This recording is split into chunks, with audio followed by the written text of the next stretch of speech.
My interest in history comes from my father. It's because of him that I know my own history. He always made sure I was proud of my roots, and he supported me when I wanted to learn about our origins. I know I'm not the only one looking for answers. People ask me all kinds of questions about the history of blacks in Canada. It's understandable because that story isn't in the history books we read at school.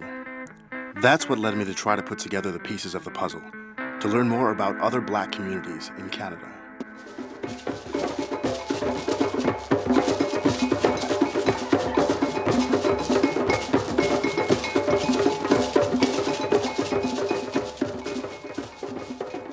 In 1839, 53 Africans who had been kidnapped and illegally confined on La Amistad mutinied and took possession of the ship. Following a landmark judgment by the Supreme Court of the USA, they were granted their freedom. Today, a valuable history lesson for young people sails in every year on a replica of the famous schooner. The arrival of the Freedom Schooner Amistad coincides with the annual celebrations which take place in Halifax in Seaview Park, where Africville once stood.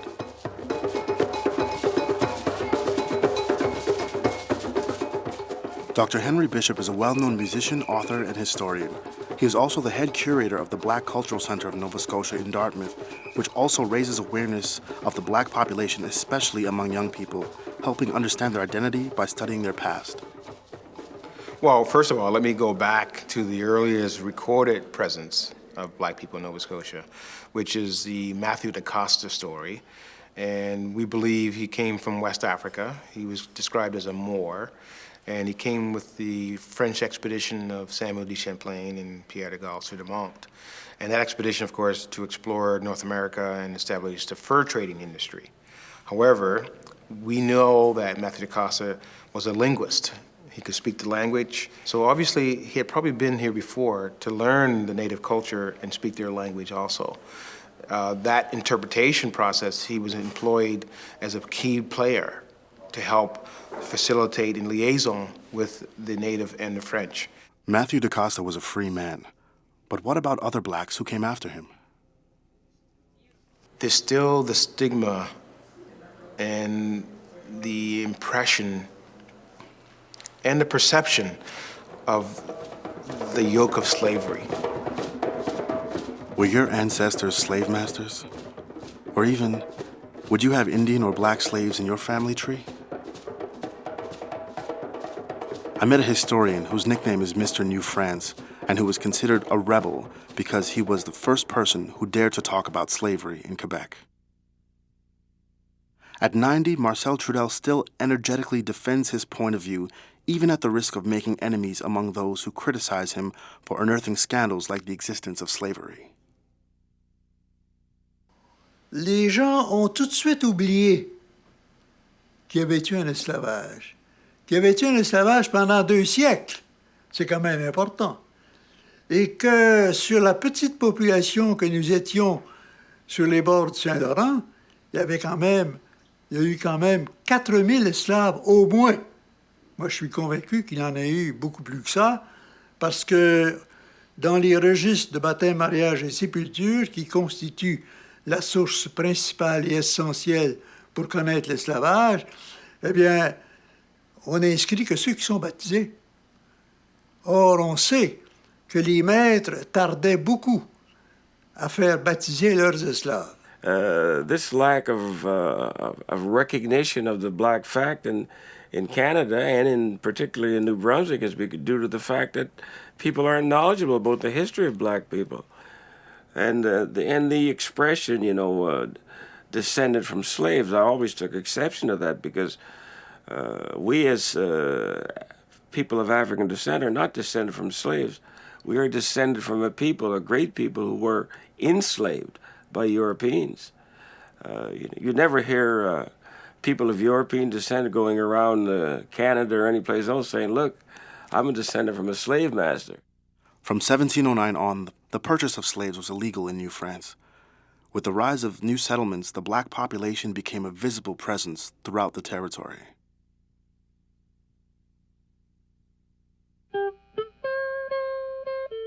In Nova Scotia, refugees fleeing the American Revolution and slavery settled along the coasts in the county of Shelburne at the southern tip of the province.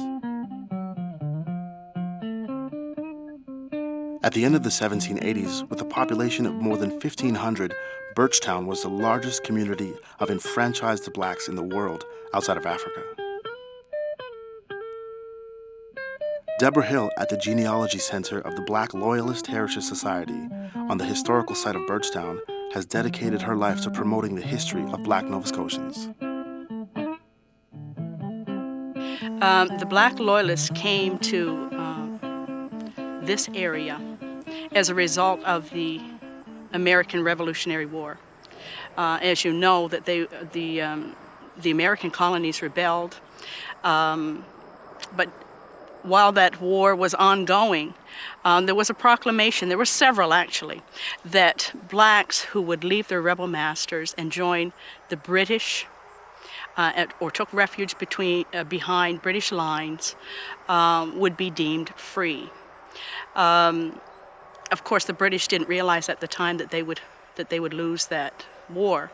But when they did, and after the Paris Peace Treaty of 1783, the last British stronghold in America was New York to the north, St. Augustine, Florida to the south.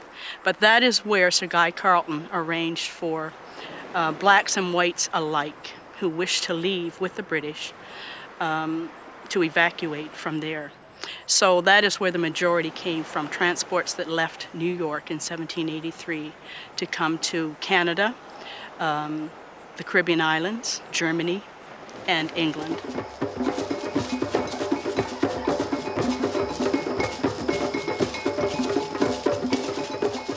In New Brunswick, black men, women, and children took refuge along the banks of the St. John River. Today, in the idyllic settings of Gagetown, New Brunswick, it's hard to imagine that the town was once home to black slaves, black servants, and enfranchised blacks who walked along the same streets. The ancestors of the Hector family were in earlier days slaves who belonged to James Peters. Yes, the Peters family originally came here as Loyalists in 1785, and the father, James Peters, was in fact the land agent for the Crown who was responsible for laying out the village and allocating properties to Loyalists. When his will was probated in 1821, it was very interesting to note that most of the will was taken up with describing what should happen to the household slaves which James Peters had brought with him as property from Long Island, New York in 1785. It was true, and it was probably not widespread, and there probably weren't many slaves in this part of the country, but it was not unique that the Peters family owned slaves. There were certainly other well-to-do families who came as Loyalists who were able to bring their slaves with them, much in the same way as they brought other household property, although it almost pains me to say it in those terms.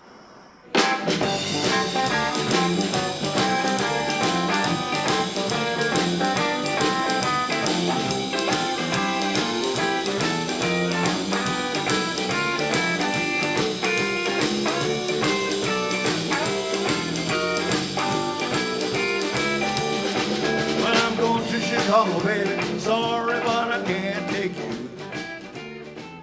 In St. John, New Brunswick, David Peters is not only a historian who specializes in the history of blacks in New Brunswick, but also the descendant of Thomas Peters, a black loyalist who arrived in St. John in 1784.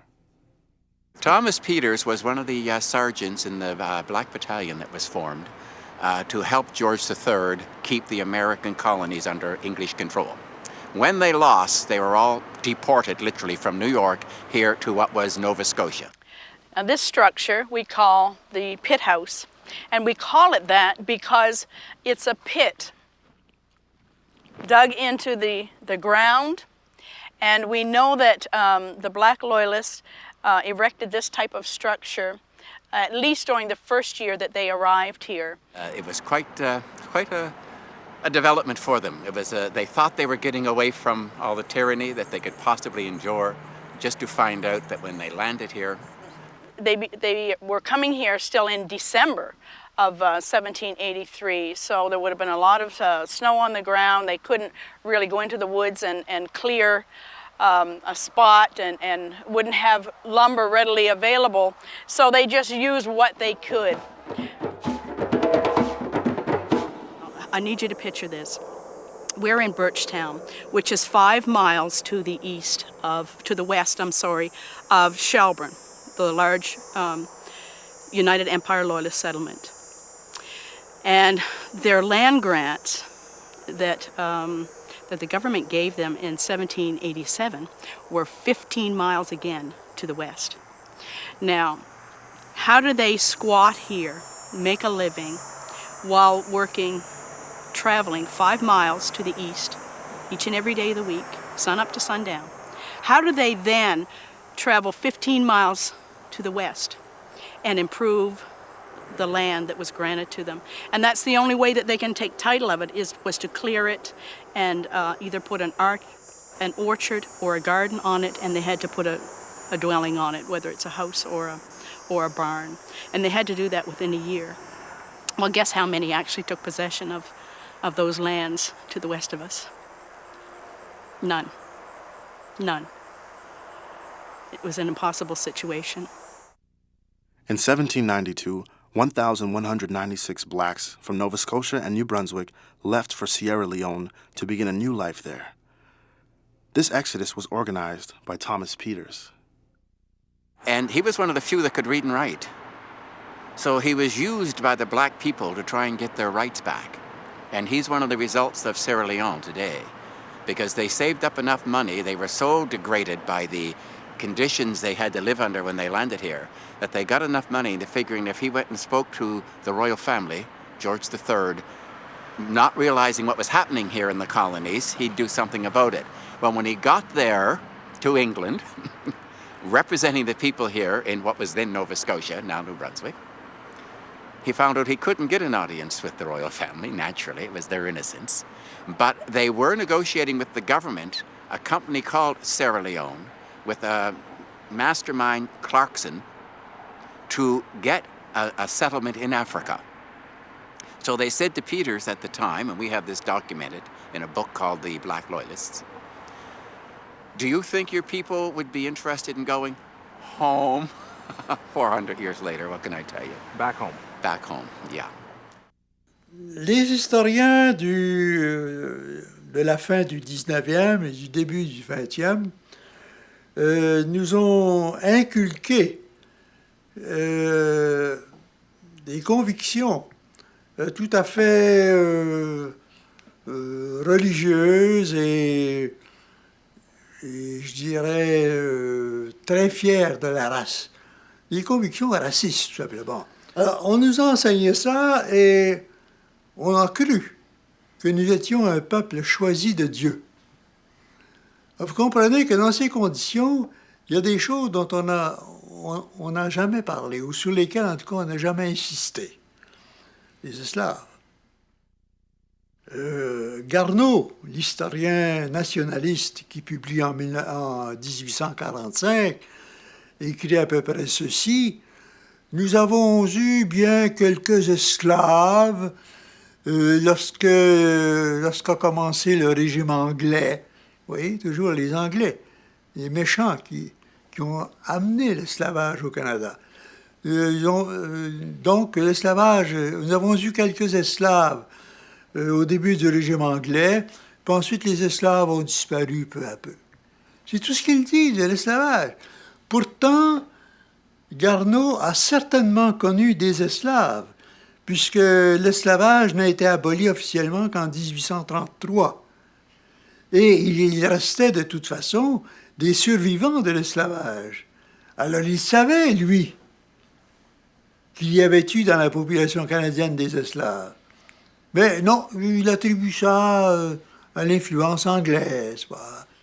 Compared to the United States and the Caribbean, where slave owners kept large numbers of slaves, those in Canada usually owned only 2 or 3 slaves at a time. They were generally given household chores rather than outdoor work. Mais enfin, les gouverneurs avaient des esclaves. Courcelles en a eu. Les Vaudreuils, à la fin du régime français, avaient des esclaves. Les hauts fonctionnaires, parce qu'ils étaient en mesure de se procurer des esclaves, en avaient aussi. Vous en aviez chez les marchands, en grande quantité, chez les seigneurs, parce que posséder un esclave, c'était quand même un signe de prestige social. Les communautés religieuses avaient besoin de main-d'œuvre, elles ont aussi des esclaves. Blacks who were captured in Africa were transported on slave ships where there were more than 400 people in a confined space in living conditions so terrible that most did not survive the journey. Some died of suffocation, starvation, or disease when they were not simply thrown overboard. Those who survived landed on unfamiliar shores after a dangerous crossing that had lasted several weeks and were then sold as slaves. The slave trade was common in Montreal as well as in Halifax. In 1783, the following notice was published in the Gazette, a newspaper in Quebec. For sale, a Negro wench about 18 years of age who came lately with the Loyalists. She has had the smallpox. The wench has a good character and is for sale only from the owner having no use for her at the present. Likewise will be disposed of a handsome mare. We were not considered as human beings. We were considered something less. And when people go through that type of experience, they have to build up from that. They have it's a lot of soul searching. It's a lot of work. It's hard to maintain one's dignity and self-appreciation when things of this nature have been done to you and to your people.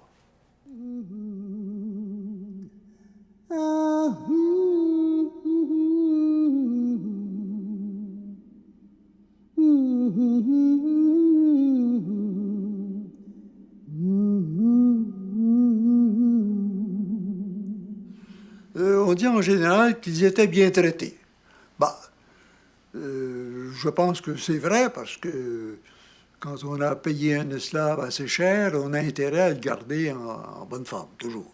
On connaît quelques cas quand même où il y a eu de mauvais traitements, des traitements dont on a parlé en cours de justice. Des esclaves qui se sont plaints de mauvais traitements. Et justement, puisque ces mauvais traitements ont fait l'objet de procès, ça veut dire que les esclaves avaient droit de recours à la justice. Ça les situe tout de suite à un niveau tout à fait différent de ce qu'on connaît dans les Antilles, par exemple. Donc, on peut prétendre que l'esclavage était au Canada quelque chose de, disons, de civilisé, si vous voulez.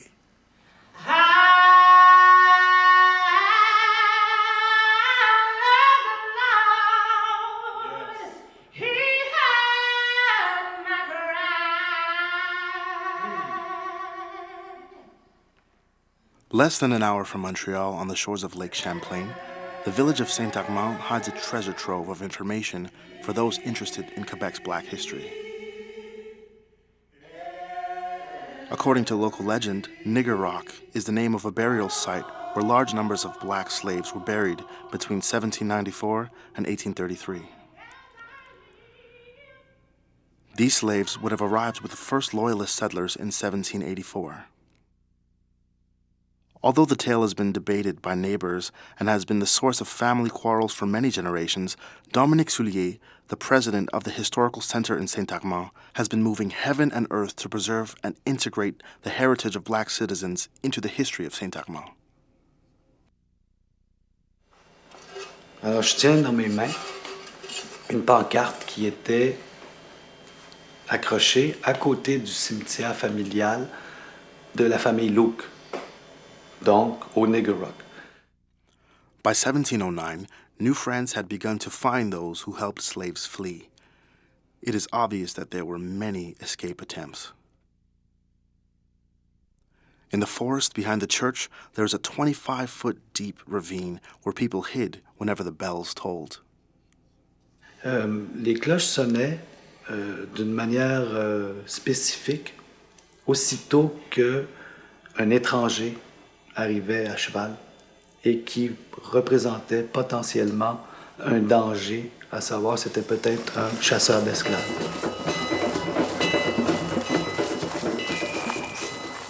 Ça veut aussi dire que ces esclaves qui fuyaient l'esclavage pouvaient se faire poursuivre jusqu'au Canada par des propriétaires des États américains pouvaient envoyer quelqu'un les chercher jusqu'ici. Il n'y a qu'à descendre dans la grotte pour vraiment ressentir ce que c'est que d'être dans le noir, sous terre. Et puis d'avoir des gens à ses trousses. Et tout ce qui a pu leur passer par la tête à ce moment-là, c'est inimaginable. C'est sûrement quelque chose de très angoissant d'entendre les cloches qui sonnent et de savoir qu'il y a quelqu'un qui va essayer de nous mettre la main dessus pour nous ramener dans un état de servitude.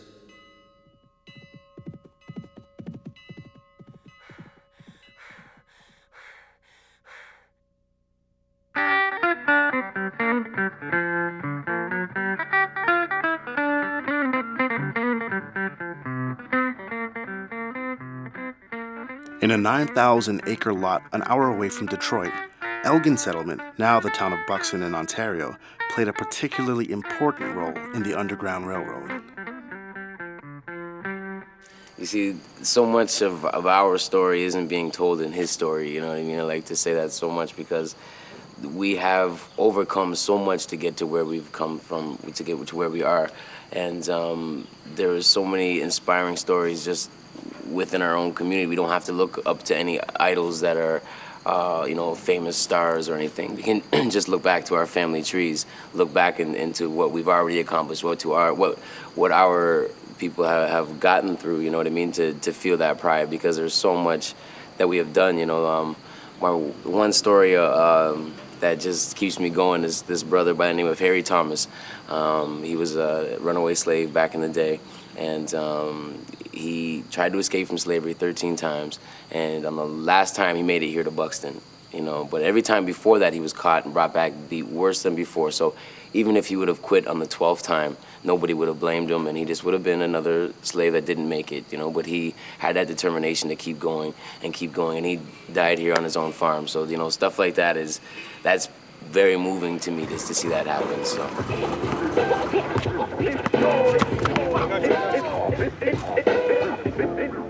Christopher Prince is a farmer and a graduate student with a degree in African Canadian history. He is in charge of youth activities during the Buxton Homecoming. Today, approximately 100 residents of the town, as well as thousands of people who come from across Canada and the United States, take part in the annual celebrations.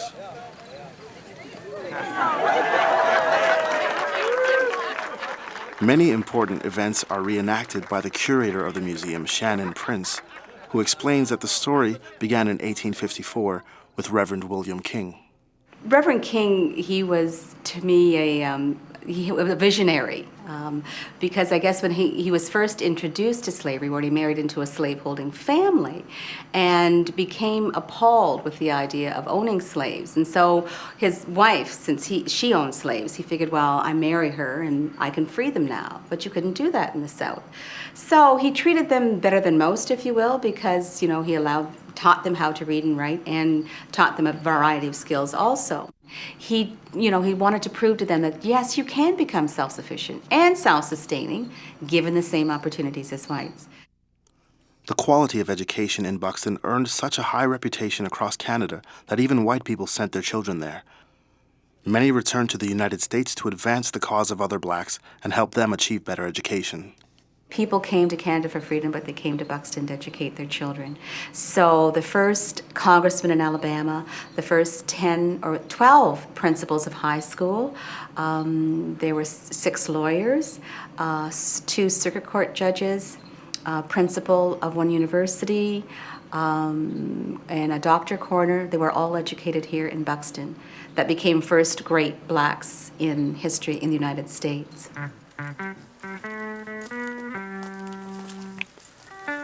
In Alberta, Leon Jamerson, the last black cowboy in Canada, is one of the last remaining figures representing the tradition of black pioneers, cowboys, farmers, miners, and lumberjacks who played an important part in opening up Canada's West.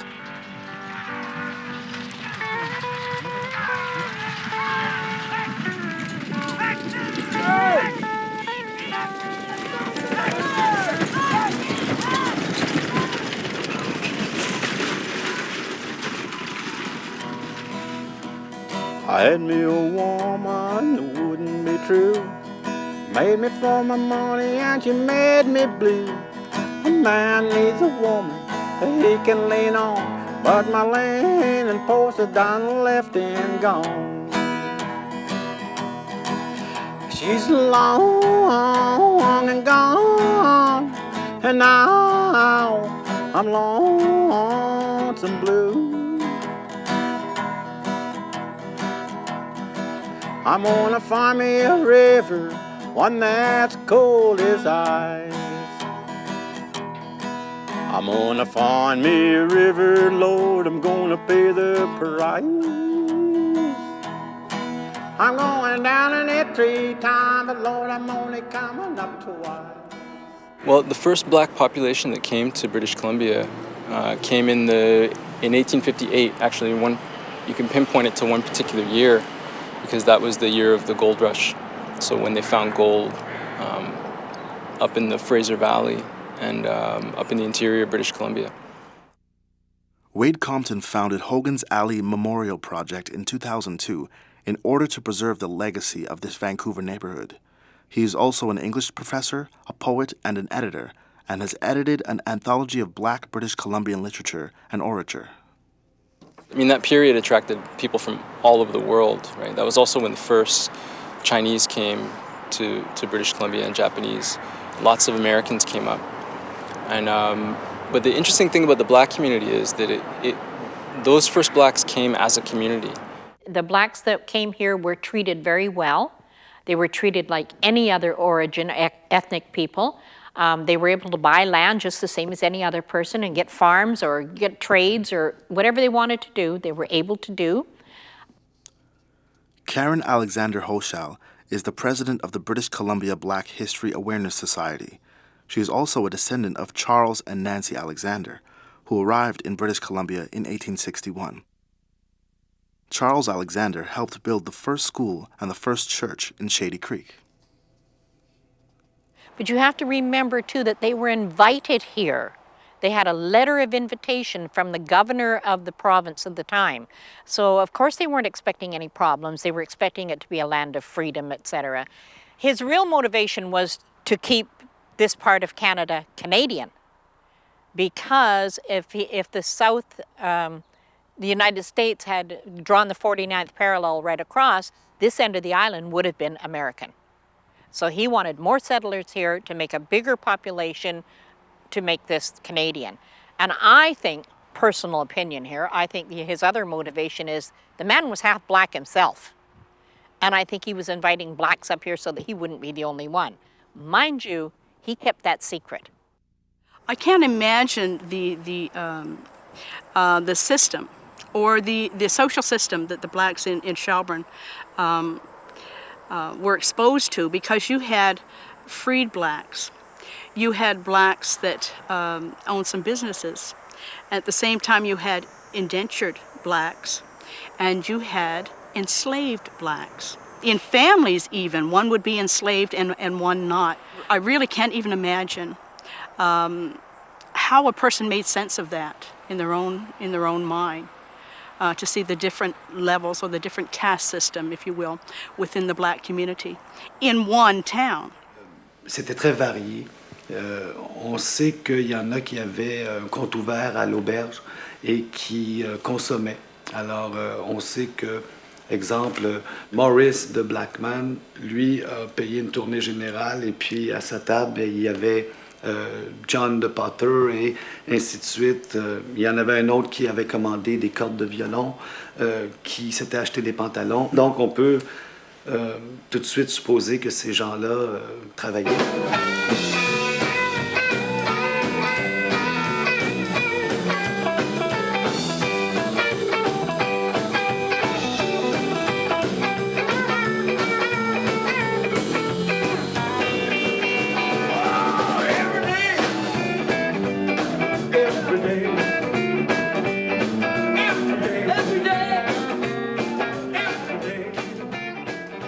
As I said earlier, and I hope you will mention this, the Charter of the City of St. John in 1785, when it was first developed and incorporated, forbid the black man to even fish in the river, of the St. John River. We weren't allowed as blacks to even fish in the river. And that today, if you go to any of our museums, and the New Brunswick Museum still has the charter, the first St. John City Charter, which states that in black and white. The Negroes were not allowed to fish in the St. John River and sell the goods thereof.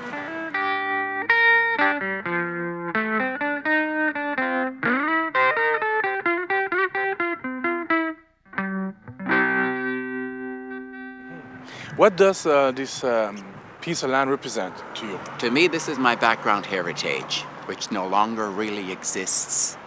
They've redeveloped it. They tore it down. That's where our theater was, where we'd come and go to the show, because most of the other theaters in the city didn't want us. It was, I mean, I'm talking the 50s. It was still hard times.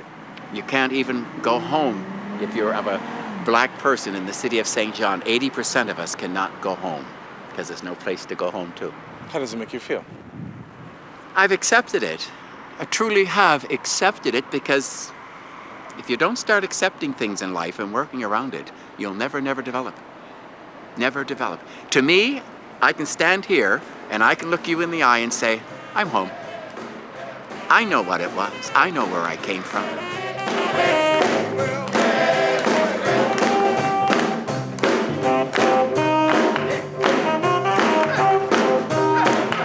Donc ils étaient là, ils formaient le tissu, mais on les comptait pas.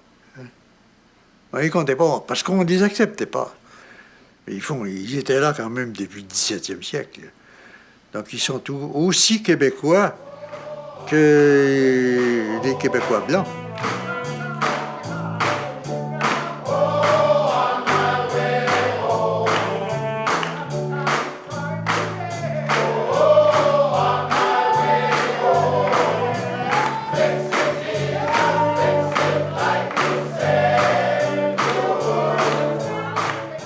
Il y a eu des artistes célèbres dans l'histoire de la musique noire qui se sont arrêtés souvent à Saint-Armand. On dirait quasiment comme un rituel. Ils arrêtaient. À Saint-Armand, ils restaient une semaine, ils performaient. Et après ça, ils remontaient sur Montréal.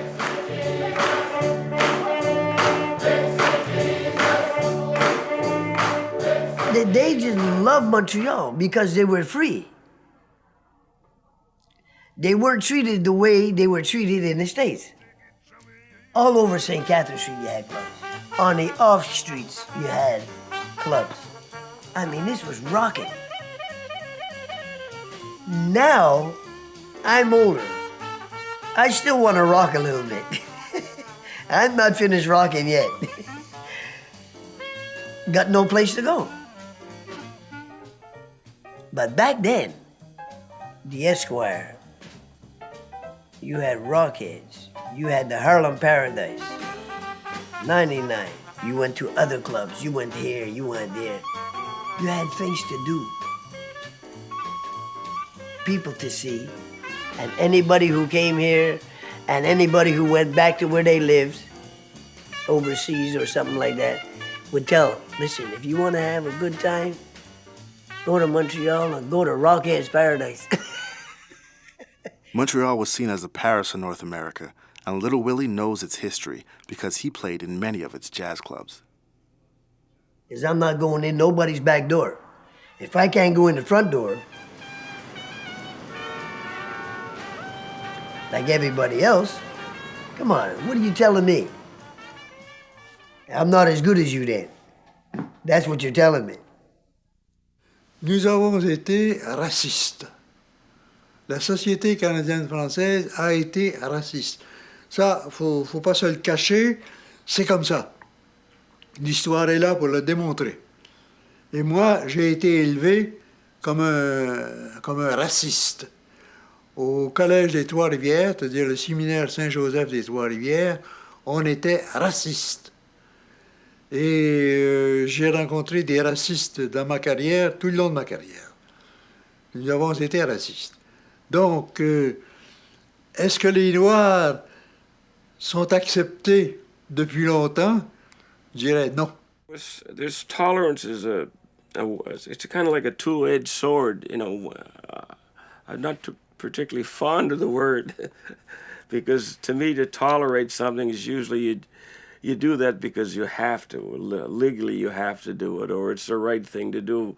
It's not something that you feel in your heart that's the right thing to do, but you tolerate people. And but I think what we have to do in this world is to learn to appreciate and respect others, people. Tolerating people is not enough.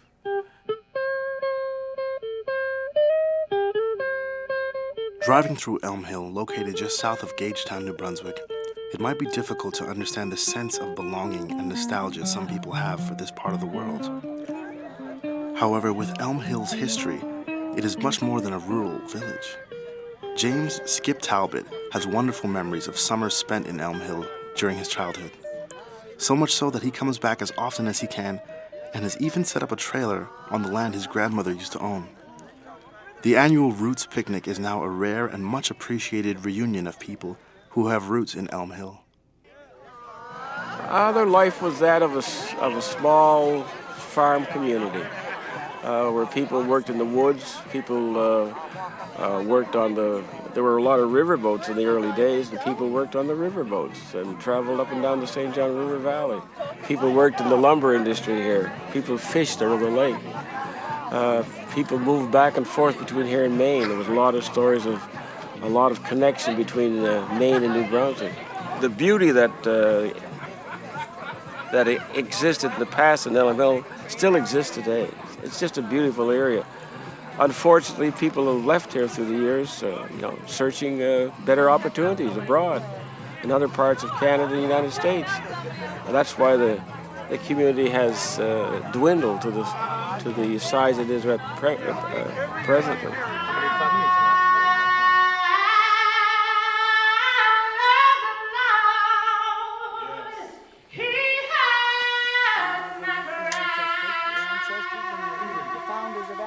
Yeah, the founders. We haven't any idea. Be over 1,000. Yeah. Well, we're standing on graves. These are all graves. It's just full. And the majority of the graves are unmarked. And we've tried to find out, who's who in here, so to speak, but it's a very difficult process. And the records for blacks, it doesn't matter where you go, in this country at least, the records are kept so sporadically. And many people are referred to by just a first name or sometimes even a description. The Lewis family, I've not had the opportunity to explore that extensively, but in 1749 there was a Captain Thomas Lewis who did settle in Halifax, and he had 8 slaves. So it is only reasonable to assume that I descended from one of those slaves. Doreen Lewis is the principal of the Institute of Technology at the Community College of Nova Scotia. One of her ancestors is Rose Fortune, a remarkable woman who declared herself a police officer and opened her own transport company. Because when a slave went from one household to another, their name would be changed. I mean, if there was a Lizzie already there, then they became an Abigail. Elm Hill's townspeople faced adversity for many years and met the challenge by forging close ties among their families, and with the determination of Cheryl Haynes McLaughlin, who devoted herself to preserving her community and its history.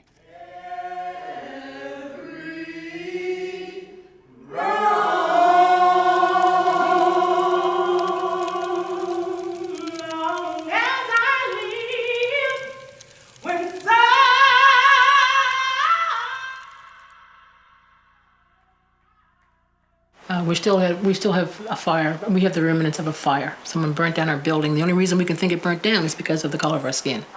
There's no other reason. Why would you burn that building down? This is 225 years of history, and this is 20 years of accumulation of Black Loyalist history. You have 40, 50 museums within Shelburne County. The only office building that belongs to a group of people who are black is the one that was burned. So, I still think parents have to do their job. And there's still some battles to fight. In listening to Elizabeth Cromwell, founder of the Black Loyalist Society, I came to understand why there is so much bitterness between whites and blacks in Nova Scotia today.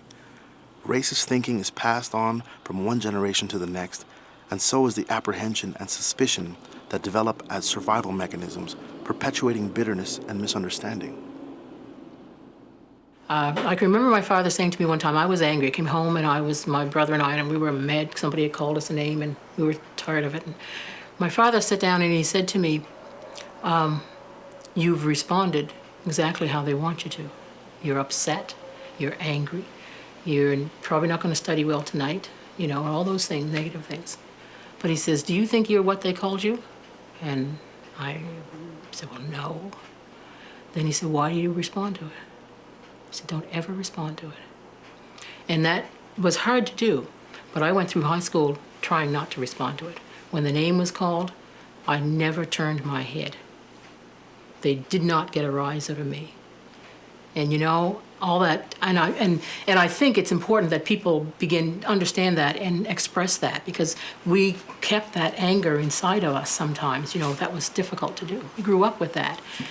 This world is getting crazy. People are getting lazy. Take care of your babies. Good. We're gonna work it out, yeah. We're tired of pollution.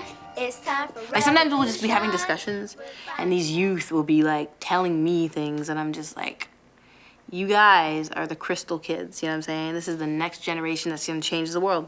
And so I'm indigo child that's coming in, warrior, helping them to do that, you know what I mean? And they're gonna take the reins and that's just my job, I'm just doing my job. It's my life purpose. Yeah.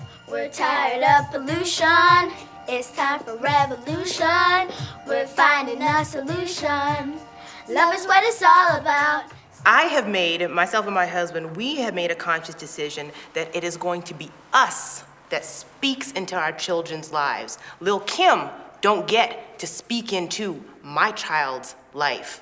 50 Cent or, DMX or whoever else does not get to speak into my child's life and tell them who they are and what they're gonna do and how they're gonna do it. Some of these rappers who are signed to labels, and these record labels have basically taken people from the street who all they know about is hustling. Like, that's all they know. That's because they do that to survive, right? And the reason why they do that to survive is because they don't know any other way, because they're kept in that cage, right? They're not given access to libraries. They're given access to liquor stores, you know what I'm saying? And access to media influences that encourage them to continue on that lifestyle. Because when they get out there in the world, it's real, and they will encounter those who will seek to tear them down a notch. So you have to launch them from on high. They may get leveled a bit, but they will always be cruising at a higher altitude.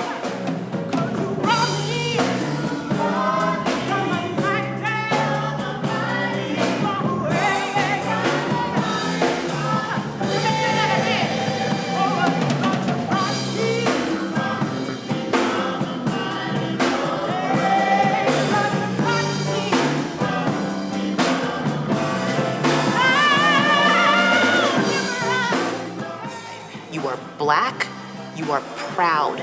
You can do anything. You can accomplish anything. You will be somebody. You're somebody already.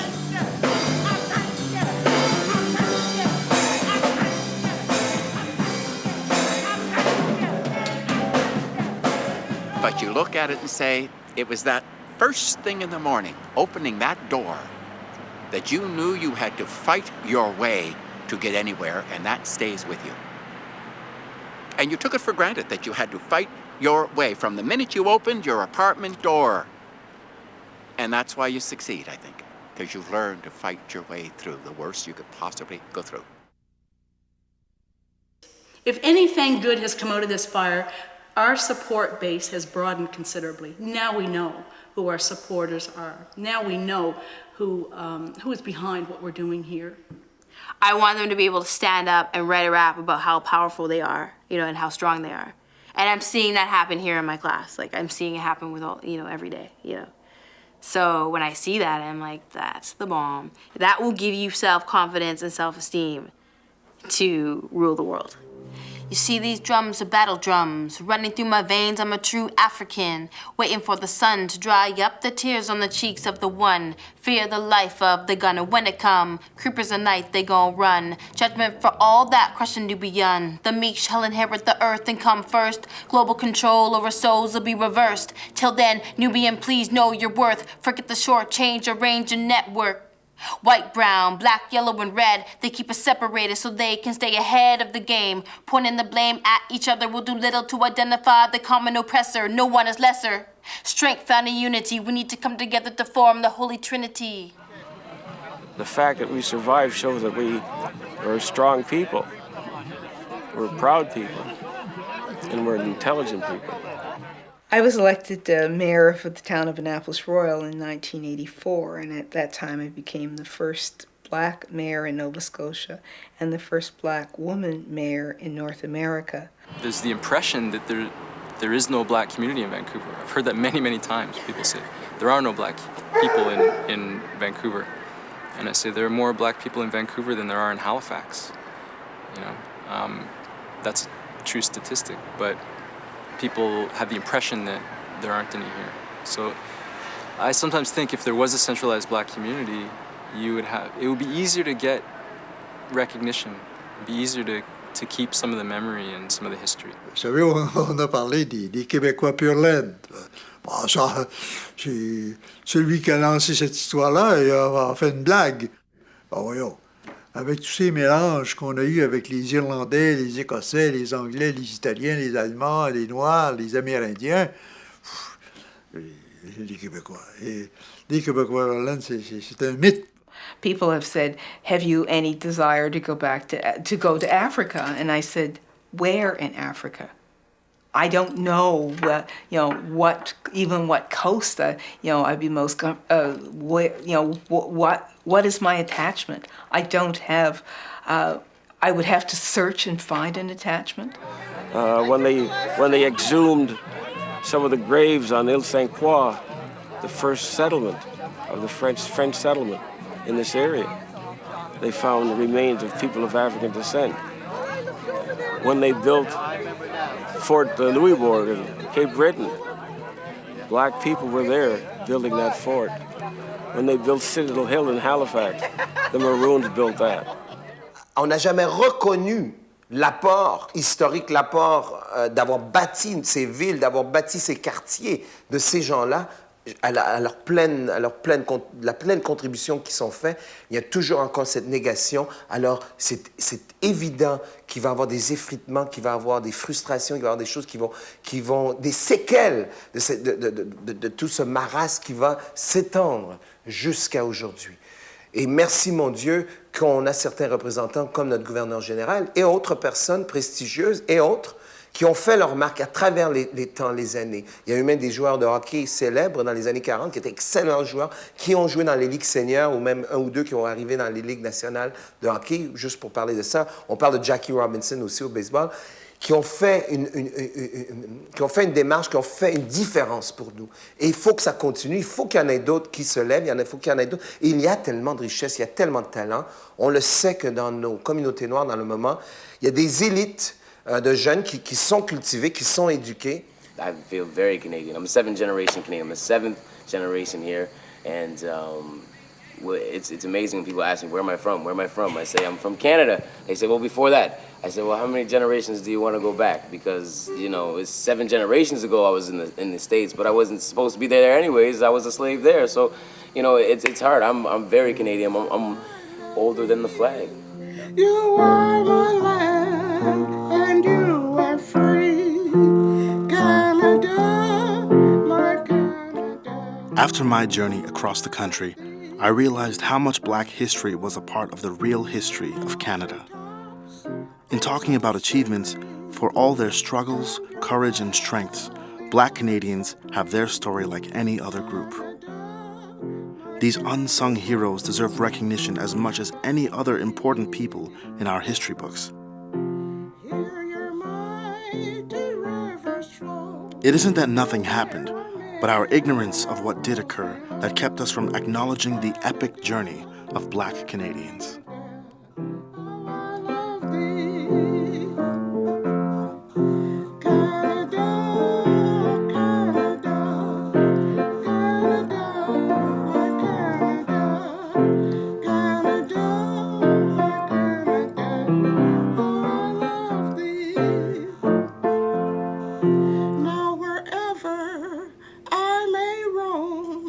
You will always be my home, Canada.